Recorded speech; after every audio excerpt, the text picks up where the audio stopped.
नमस्कार, स्वागत आहे तुमचं सगळ्यांचं विकास कौस्तुभ आणि मम्मी या चॅनलच्या नवीन एका व्हिडिओमध्ये। तर आपले परवा 100 सबस्क्रायबर्स पूर्ण झाले आहेत, त्यासाठी सर्वांचे धन्यवाद, सर्वांचे आभार। आणि आज संध्याकाळची वेळ आहे, आज वार आहे मंगळवार, संध्याकाळची वेळ आहे आणि आज आम्ही 5 वाजलेले आहेत आणि शेताकडे फेरफटका मारण्यासाठी म्हणून जात आहोत। आता 15-20 दिवस झाले शेतीची कामं संपली, त्यामुळे गेलेच नाही मी कंती वगैरे झाल्यावर। आणि परवाच्या पाऊससुद्धा पडून खूप झाडं वगैरे मोडलेत म्हणे। आता बघूया, ते बघून येऊया आणि नदीचं पाणीसुद्धा बघूया, त्यासाठी जात होतो मी। चला व्हिडिओला सुरुवात करूया। आता वाजलेले आहेत 5:30। बघू शकता आम्ही शेतामध्ये आलेले आहे, आमच्या ऊस केवढा वाढलाय।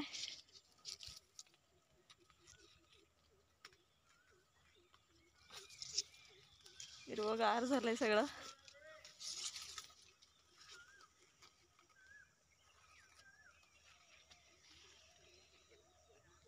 संध्याकाळचं वातावरण किती मस्त वाटतं, एकदम थंडगार। दिवसभर कितीतरी पटीने ऊन लागत आहे। दुपारी थोडा पाऊस पण धरलेला, पण पडला नाही। मागच्या 2-3 व्हिडिओमध्ये मी नदीचं पाणी वगैरे दाखवलं होतं, तेव्हा किती भरलेलं बघा। आणि आता उसानं वगैरे पाणी लावून आता नदीचं पाणी कमी झालंय, दगडं दिसायला लागलेत सगळी। पक्ष्यांचा आवाज येतोय किलबिल। इथे मोटर बसवलेला आहे पाण्यात।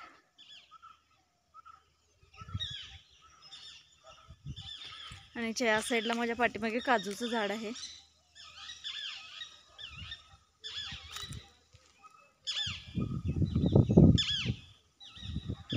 पक्ष्यांचे आवाज ऐकायला किती छान वाटतं एकदम। आता हे डॅमाजवळचं पाणी बघा किती कमी झालंय, सगळी दगड वगैरे दिसायला लागलेत।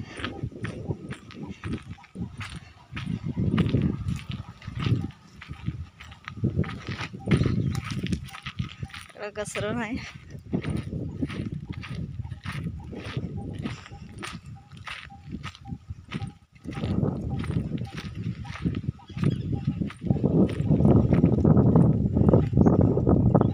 नदीचा परिसर पावसामध्ये किती मस्त वाटतंय, सगळं पाणी भरलेलं। आणि आता बघा पाणी कमी झालंय।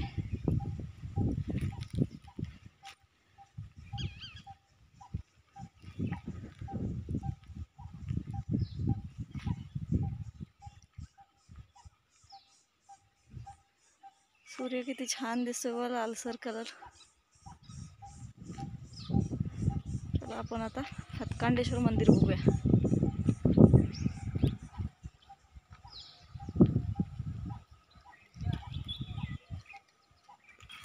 आणि कृपया करून असे फोटो वगैरे सगळे टाकू नका, काचा वगैरे कुणाच्या तर पायाला लागतात।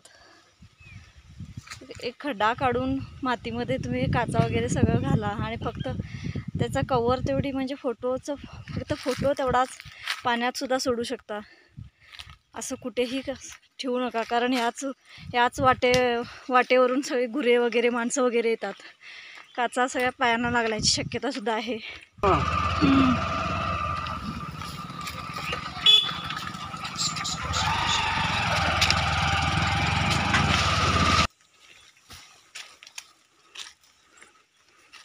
आता वल आहे तसं एकदा औषध मारूच पाहिजे, याच्यात रान येऊलंय।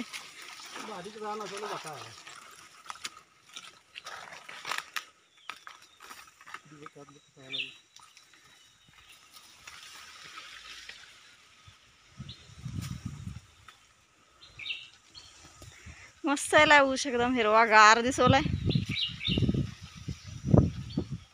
कुठलं जे औषध ते घालताय हा तुम्ही? ते बायोफिट, तेच सांगेल।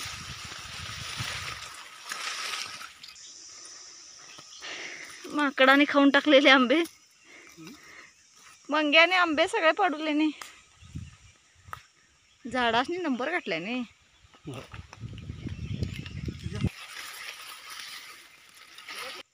एकच लागलाय आंबा।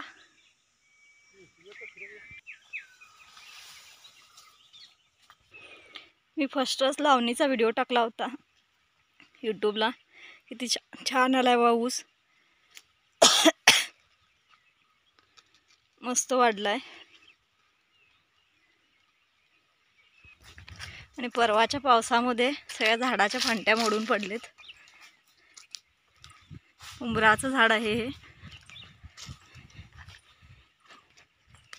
आमच्या इकडच्या साईडला पूर्ण ऊस शेती आणि भात शेती केली जाते, त्यामुळे पूर्ण सगळं 12ही महिने पूर्ण सगळा हिरवगार परिसर असतो. बघू शकता आंब्याचं झाड किती लागलंय.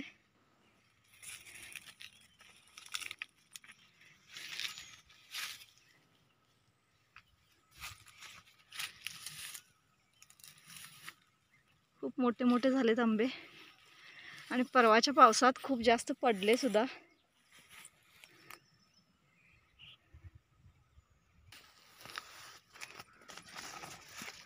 हा नाही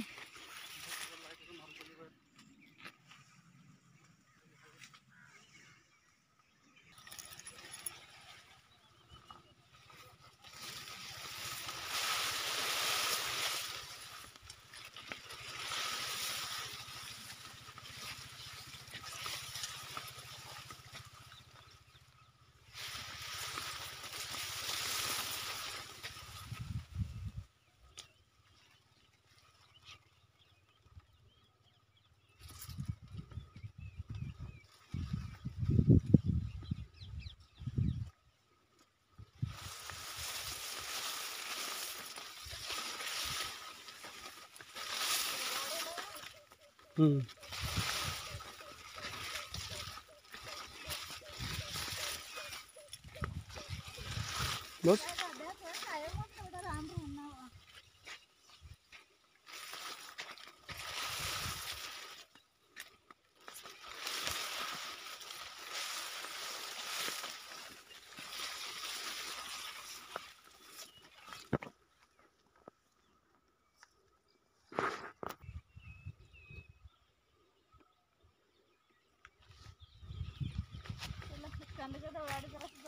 हे आमच्या गावचं म्हणजे चापगाव गावचं हातकांडेश्वर मंदिर.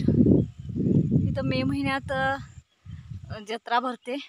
जत्रा म्हणजे बकरी वगैरे मारली जातात आणि खूप जागृत देवस्थान आहे. चला आपण आतमध्ये जाऊन नमस्कार करूया.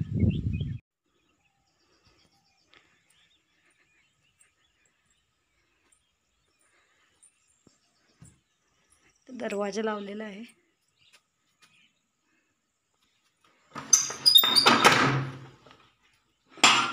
बघू शकता दिवा सुद्धा लावलेला आहे. आता संध्याकाळचे 7 वाजत आलेत. खूप छान असं मंदिर आहे. मंदिरच्या आजूबाजूला पूर्ण हिरवागार परिसर आहे. आवारात मंदिरच्या आवारात एक फुलाचं झाड आहे. पूजेला वगैरे फुलं भेटतात. नारळाचं सुद्धा झाड आहे.